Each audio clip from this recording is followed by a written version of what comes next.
Hello everyone. Here's my little rhythm box with nothing plugged in, nothing patched up so you can see it. It is a Pulp Logic Zissou lunchbox, 54 HP, with one row of Euro rack and 2 rows of adorable little 1U tiles. The world of 1U is mysterious and perplexing. There apparently are 2 different standards. IntelliGel and Vermona are compatible with each other, but not compatible with Pulp Logic and Synthrotech, which those 2 are compatible, but you see warnings everywhere if you look at these modules for sale that says this won't work with so-and-so manufacturer's case. So anyway, it being Pulp Logic, I have all Pulp Logic tiles. This is a very tidy system. They come in multiples of 6. The smallest one is 6 HP, and this one is 12. This one here is 24. But anyway, what are they? I have a comparator because the trigger mix coming out from Multicassa has variable voltage of triggers, and I wanted to use this one as a reset, and the comparator allows me to set a threshold so that only the strongest trigger passes through. Mix B is DC coupled, so you can mix CV or audio, 3 channels, nice little volume sliders. Mix A looks identical, but it is AC coupled for audio only. And then the Synthrotech stereo output mixer has a pretty interesting arrangement. There's 4 inputs, and they are ganged together in 2 channels. You can control the level for each input, and then over here the pan position for each channel. And this is a Eurorack mini size stereo jack, and then there's a 1/4 inch TRS jack, and I can plug that in, and we are now connected to the mixer. Across the top I have a passive bolt, an XOR logic tile, and this is set up so that the bottom input is normaled to a high gate. So if nothing's plugged into the bottom and you plug something into the top, this will behave as a logic inverter. It will output the opposite of whatever this input is if nothing's patched into the bottom. Another passive mult, another XOR, because I like using XORs to combine clock divisions to get more interesting rhythms. Then this is the cyclic skew, which is it's a CV slope generator with a rate control, a skew control to tilt the wave from being ramp to triangle to sawtooth. And this switch, you can set it to cycle like an LFO or to behave like an envelope, where it will wait for a trigger to play its slope. And the LED, I think green means the voltage is rising and red means it's falling.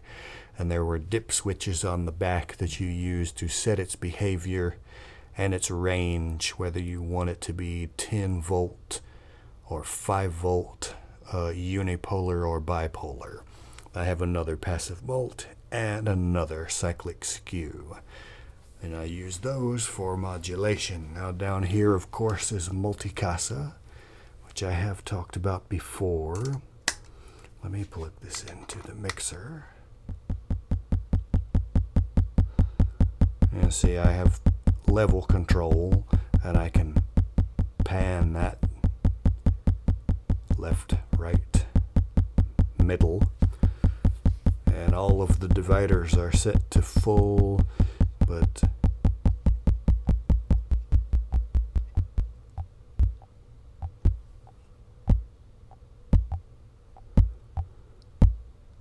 set those dividers to weird divisions, and the Multicassa will start playing these stumbly weird beats.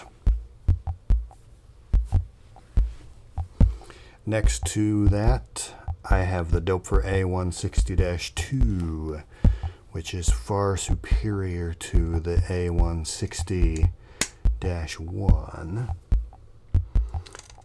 I could take the master clock out from the Multicassa and plug it into here. And I've got a switch where I can select divisions. You can do powers of 2 like a standard clock div. You can do integers, so it's 2, 3, 4, 5, 6, 7, 8.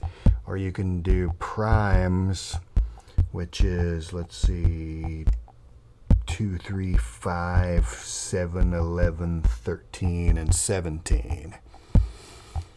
I'm using the integers because that turned out to be the most useful for what I'm doing over here.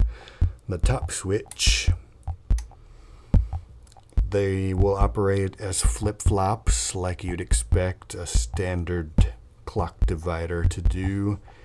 In the middle, they are XOR'd with the master clock, so they're off when the clock is on and on the rest of the time. And in this position, they are AND combined with the master clock, so the outputs of these gates are the same length as the master clock pulses, which I find to be really handy because you can connect one of these directly to a VCA and without needing anything else, it will generate a little blip, because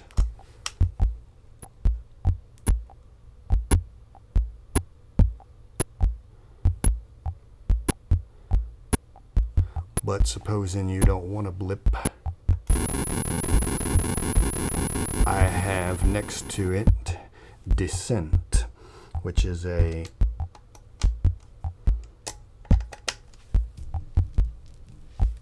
it's just a decay slope generator, and I can plug that into this and get a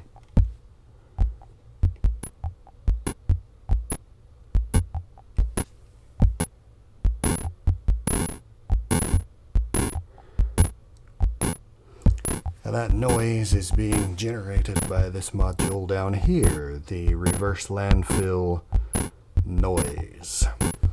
Let me disconnect this and we'll just listen to noise by itself.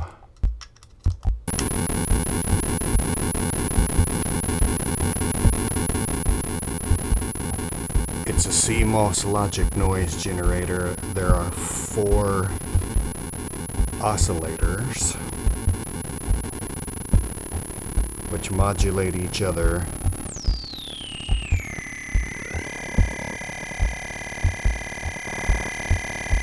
There are 4 CV inputs, which I haven't really been able to figure out. What they do is a bit unpredictable. And it has 3 distinct outputs. That was output 1. Output 2 has a completely different flavor.